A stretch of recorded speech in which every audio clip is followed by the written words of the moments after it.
नमस्कार दोस्तों, स्वागत है आपका एस्ट्रोगूंज में। आज हम वैदिक एस्ट्रोलॉजी में एक नया टॉपिक लेके बात करेंगे। आप सभी को बहुत जो कमेंट्स आप करते हैं, जो कंसल्टेशन के लिए भी हमारे पास लोग आते हैं, सब कोई ना कोई इच्छा पूर्ति, मनोकामना पूर्ति के लिए आते हैं कि क्या मेरा ये काम होगा, क्या मेरा ये काम बनेगा। तो अल्टीमेटली सभी लाइफ में अपना कोई गोल, अपना कोई विश फुलफिल करना चाहते हैं। तो वैदिक एस्ट्रोलॉजी में विश फुलफिलमेंट तो एक बहुत इम्पॉर्टेंट उसका एक एस्पेक्ट है, जिसके लिए डेडिकेटेड हाउसेस भी दिए गए हैं, जिससे हम विश फुलफिलमेंट के बारे में बात कर सकते हैं और जिससे हम देखते हैं कि ये कितने डिज़ायर्स कैसे क्या रहेंगे इस जातक के, और कितने इनके फुलफिल होंगे, इनको फुलफिल करने के लिए क्या करना होगा। विश फुलफिलमेंट एक होप है, एक ऑप्टिमिज्म होता है, जो हम लोग एस्ट्रोलॉजी पराशरी में, ज्योतिष में कहा गया है कि 11th हाउस एक्चुअली आपके विश फुलफिलमेंट, आपके डिज़ायर्स को देखा जाता है 11th हाउस से। तो आप 11th हाउस में क्या प्लैनेट्स है, 11th लॉर्ड कैसे प्लेस्ड है एंड क्या एस्पेक्ट्स पढ़ रहे हैं, ओवरऑल चार्ट की डिग्निटी से आप समझ सकते हैं कि 11th हाउस के हिसाब से कि कैसा इनका विश फुलफिलमेंट का जोग रहेगा ना। विश फुलफिलमेंट एक बहुत पैसिव एनर्जी है, क्योंकि विश फुलफिलमेंट क्या होता है, जैसे हम बर्थडे केक काटते हैं और बोलते हैं कि आप कैंडल ब्लो करके एक विश कर लीजिए, उसके बाद शायद हम भूल जाते हैं, we don't really actively do anything about it. Generally जब हम छोटे थे तो विश में क्या मांगते थे कि हमें सेंटा क्लॉज ये गिफ्ट दे दे, वो गिफ्ट दे दे। तो वो तो पैसिव नेचर है। सेंटा क्लॉज तो हम जानते हैं कि एग्जिस्ट भी नहीं करते हैं। तो ये जो एक होप है, वो एक पैसिव एनर्जी है। But then there's something actively which you can do to achieve your goals, and that is manifestation. ये विश फुलफिलमेंट से थोड़ा अलग है, क्योंकि मैनिफेस्टेशन में आप सिर्फ होप नहीं करते हो, definitely there is an element of hope, but आप कुछ एक्टिवली उसके लिए करते हो, आप अपनी एनर्जीज को अलाइन करते हो, आप अपने थॉट्स, बिलीव्स, इमोशंस और एक्शंस को अलाइन करते हैं। तो it is more like becoming I am. जब हम मैनिफेस्टेशन की भी क्लासेस करते हैं, या मैनिफेस्टेशन के लिए जैसे विजन बोर्ड मैनिफेस्टेशन है, वी ऑलवेज से कि आप ऐसे उसे सोचे जैसे वो आपके साथ ऑलरेडी हो गया हो। It is like I am versus I hope, जो आप बोलते हैं जब आप विश कुछ मांगते हैं फुलफिलमेंट के लिए। तो ये जो मैनिफेस्टेशन है, ये भी एक तरह से हम अपने चार्ट में देख सकते हैं कि हमारा मैनिफेस्टेशन कितना काम करेगा, पावरफुल कब होगा। How do we make a manifestation also more powerful, that also can be seen through our chart. Now manifestation, जैसा कि हमने कहा कि it is I am which is a mind game. इसमें आपके माइंड का बहुत इंपॉर्टेंट रोल है, and mind is your tool for manifestation, and in Vedic astrology mind is your moon.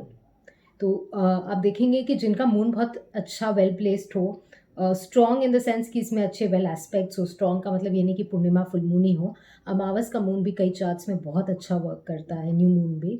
तो ऑल्सो आई मीन ऑब्वियसली आपके moon में कितना strength है in terms of the illumination of it, तो वो तिथि पे भी फ़र्क पड़ता है। जैसे ऑब्वियसली फुल मून, पूर्णिमा की तरफ आगे पीछे जो मून रहता है, उसमें obviously the light is more versus new moon. However then there are other positions also, आपका मून कैसे प्लेस्ड है चार्ट में, और क्या एस्पेक्ट्स पढ़ रहे हैं, क्या कंजंक्शंस पढ़ रहे हैं। तो चार्ट इन टोटल एनालाइज करना पड़ता है। तो मून का इम्पॉर्टेंट रोल है, एंड मून हमारे वैदिक एस्ट्रोलॉजी में 4th हाउस का कारक है, because moon rules the Cancer sign, and also moon gets exalted in Taurus. In fact काफ़ी स्कूल्स ऑफ थॉट में टॉरस में भी मून को लॉर्ड माना गया है। तो आप 2nd हाउस और टॉरस से भी मून को देखते हो। तो जहाँ जहाँ आपके बर्थ चार्ट में आप देखेंगे आपका कैंसर साइन और आपका ये टॉरस साइन पड़ता है, कहाँ मून है, कहाँ मून बैठे हैं, किस राशि में, ये सारे एनर्जीज़ को अगर आप अलाइन करेंगे तो आप देखेंगे कि आपका मैनिफेस्टेशन और जल्दी वर्क करता है। सो फॉर एग्ज़ाम्पल रिसेंटली हमारे पास एक क्लाइंट आए थे, वॉज अ टॉरस असेंडेंट।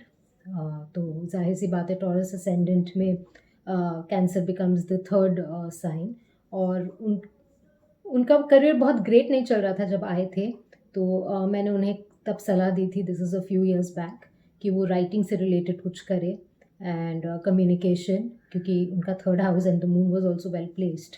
तो उन्होंने फिर अपना थोड़ा करियर शिफ्ट किया एंड उस चीज़ पे फोकस किया, went into a sort of writing work, and now they were able to manifest the success which they wanted.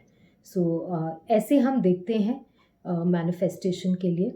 And moon कब कब बहुत अच्छी डिग्निटी में हो and supported by other planets also, आप देखेंगे कि मैनिफेस्टेशन और बेटर वर्क करता है ना। मून का तो एक इम्पॉर्टेंट रोल है, इसका मतलब ये नहीं कि other planets do not have a role. Ultimately जब आप मैनिफेस्ट करते हो तो there is certain energies which are about hard work.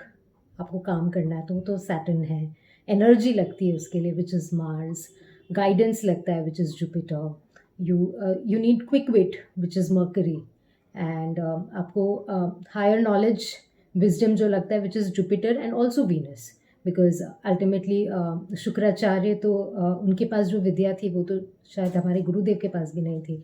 He was also very big, बहुत जानकार आचार्य थे वो भी।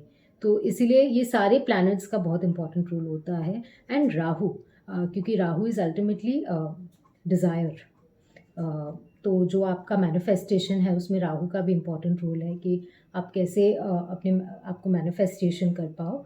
And therefore there are certain alignments which work very well for manifestation. तो अभी फरवरी मंथ में हम बैठे हैं एंड फरवरी में कुछ ऐसे अलाइनमेंट्स हो रहे हैं जहाँ पे आप अपने मैनिफेस्टेशन को और पावरफुल कर सकते हैं।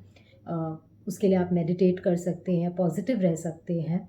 And all the karakas of moon, तो जैसे मून मदर को रिप्रेजेंट करता है, आप मदर से रिलेशंस अच्छे रखें, मदर को खुश रखें, कंफर्टेबल रखें। मून आपके 4th house as it is आपके होम डोमेस्टिक लाइफ को रिप्रेजेंट करता है। आप अपने घर को साफ सुथरा सजा के रखें, इट रिप्रेजेंट्स योर व्हीकल्स, आप अपने व्हीकल की बेसफाई अच्छे से रखें। कोई भी चीज़ जो आपके 4th हाउस से रिप्रेजेंटेड है या मून से जिनका रिलेशन है, आप वहाँ पे वर्क कीजिए। आप देखेंगे automatically it will help you overall in manifestation. Now फरवरी में जो इंपॉर्टेंट डेट्स जहाँ पे हम देख रहे हैं कि मैनिफेस्टेशन और बेटर वर्क करेगा वुड बी 15th फेब, क्योंकि इस दिन महाशिवरात्रि है। ऑल्सो 20 फरवरी को सैटर्न नेपट्यून कंजंक्शन है। इस पर मैंने एक और डिटेल वीडियो बनाया है। And this 20 February is also a very good day जिसमें आप अपने मैनिफेस्टेशन को वर्क कर सकते हैं।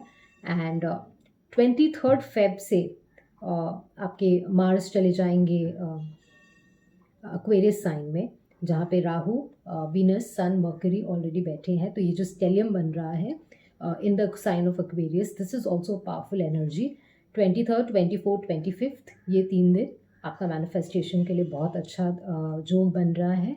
तो ये जो विंडोज़ ऑफ मैनिफेस्टेशन है, अगर आपने अपने न्यू ईयर में कोई मैनिफेस्टेशन या विजन बोर्ड या कोई थॉट आपने कोई डिसाइड नहीं किया है and you not owning it up and doing a proper I am manifestation tool, manifestation कैसे करना है मैं इस पर आगे और बताऊंगी। बट अब तक अगर आपने कुछ नहीं किया है तो डेफिनेटली आप ये विंडो में शुरू कर सकते हैं। वाई बिफोर 26th फेब आपको ये करना है? बिकॉज 26th फरवरी को, जैसा कि आप जानते हैं, मर्करी रेट्रोग्रेड हो जाएंगे and it will continue till 21st मार्च। तो इस विंडो में आप ये मैनिफेस्टेशन शुरू ना करें, बिकॉज इस विंडो में अगर आप करेंगे तो डेफिनेटली आपके काफ़ी रिपीट्स एंड रिविजन्स, ये करेक्टिव एक जोन है, यहाँ पे ये नहीं करें, स्पेशली इस बार, क्योंकि मर्करी के साथ साथ till 11th March even Jupiter is retrograde. So do avoid any kind of manifestation after that. So for February, these are the dates which I have already mentioned to you: 15th Feb, 20th Feb, and 23rd to 25th February. Manifestation में आपको क्या करना है? जैसा कि मैंने पहले भी बताया कि मैनिफेस्टेशन वर्क्स जब आप उसे ऑलरेडी थॉट प्रोसेस में ऐसे डालें कि you believe it is already done. So that is the positivity which you have to imbibe.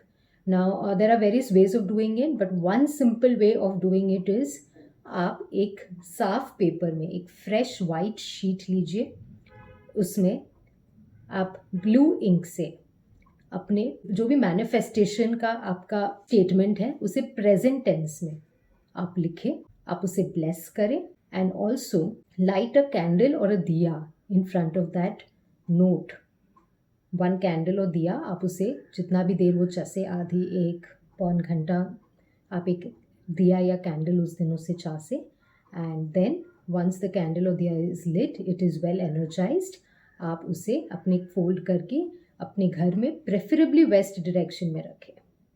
और इससे आप देखेंगे आप वो जो एनर्जी है which is that your wish, your manifestation is already aligned, it is already achieved. It is not a hope, it is already done. Something actionable होना चाहिए ये. आपने उस पर काम कर लिया और वो काम सक्सेसफुल भी हो गया है. आप वैसे विजुअलाइज कीजिए उसे every day, and every day you look at that piece of paper in which you have written your manifestation and again bless it. आप देखेंगे आपका manifestation कैसे वर्क करता है. Universe will give all the energies for your manifestation to work. आप पे है, आप बस बिलीफ रखिए, पॉजिटिविटी रखिए और देखिए कैसे आपका चंद्रमा, आपका माइंड, आपका मून आपको ये मैनिफेस्टेशन फुलफिल करके देता है. So wishing you all the best. आप ये रेमेडी ज़रूर करें और हमें कमेंट बॉक्स में बताएं कि आपके मैनिफेस्टेशन कैसे वर्क कर रहे हैं. मिलते हैं अगले वीडियो में. तब तक के लिए good bye and take care. Thank you.